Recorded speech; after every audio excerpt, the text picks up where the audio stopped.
제5강 생각 키우기. 고종과 대원군의 정치적 관계를 어떻게 이해해야 할까?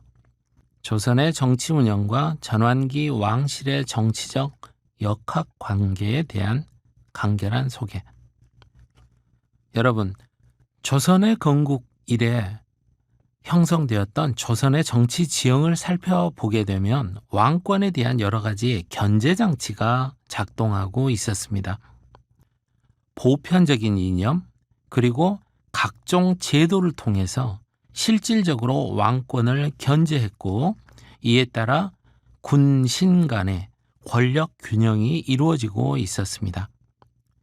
물론 시대에 따라 이러한 조선 정치의 견제와 균형의 구체적인 양상은 그 내용을 달리합니다. 하지만 전체적인 틀은 지속되고 있었다라고 할 수 있겠습니다. 조선의 정치는 공론에 입각해서 이루어지고 있었고, 이런 견해를 국왕이 무시하게 되면 거대한 반대 여론에 부딪히기 일쑤였습니다. 조선의 정치가 오랜 세월 동안 지속될 수 있었던 배경에는 바로 조선 정치의 고유한 견제와 균형의 장치들이 작동하고 있었기 때문이다라고 말할 수 있겠습니다.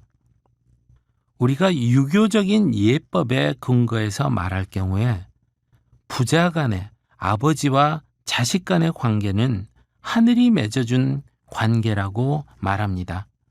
반면 군신 간의 관계는 기본적으로는 의리 관계라고 할 수 있죠. 그래서 효의 원리에 비해서 충의 원리는 보다 상대적인 가치, 즉 절대적인 의미를 갖는 효에 비해 충의 원리는 뭔가 조금 더 그 무게가 떨어지는 가치로 간주되곤 했습니다. 자, 그런데 대원군과 고종은 효의 원리와 충의 원리가 부딪히는 아주 미묘하고 불편한 정치적 관계에 놓여 있었다라고 말을 합니다. 조선의 정치 그 지형에서는 이런 상황이 현실 정치의 판에서 국왕 고종이 정치력을 발휘하는데 매우 심각한 제한 요소로 작용하고 있었습니다. 하지만 유교적 지식인을 비롯한 백성들의 정서를 고려할 때 현실적으로는 일반적인 예법 또한 존중하지 않을 수 없는 것이 국정의 최고 책임자였던 국왕의 딜레마였습니다.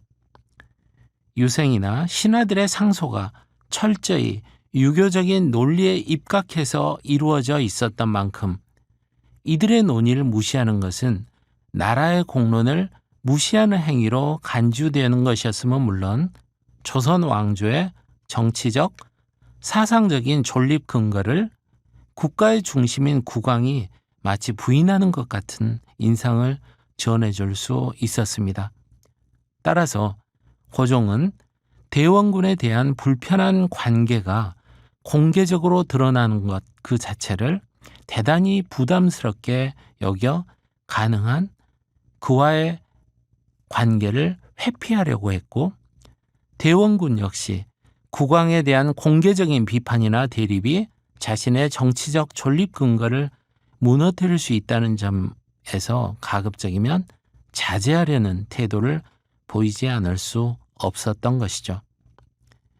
이후에 고종의 아내였던 민왕후의 정치적 역할이 점차 부상하게 되는 것, 혹은 이후에 본질적으로는 국왕과 대원군 간의 정치적 갈등이 지속되는 과정이었음에도 불구하고 이들 간의 정치 대립이라고 하는 것이 겉으로는 민왕후와 대원군 간의 대결 양상으로 나타나게 된 그런 배경에는 이런 미묘한 사정들이 복잡하게 얽혀 있었음을 이해할 필요가 있습니다.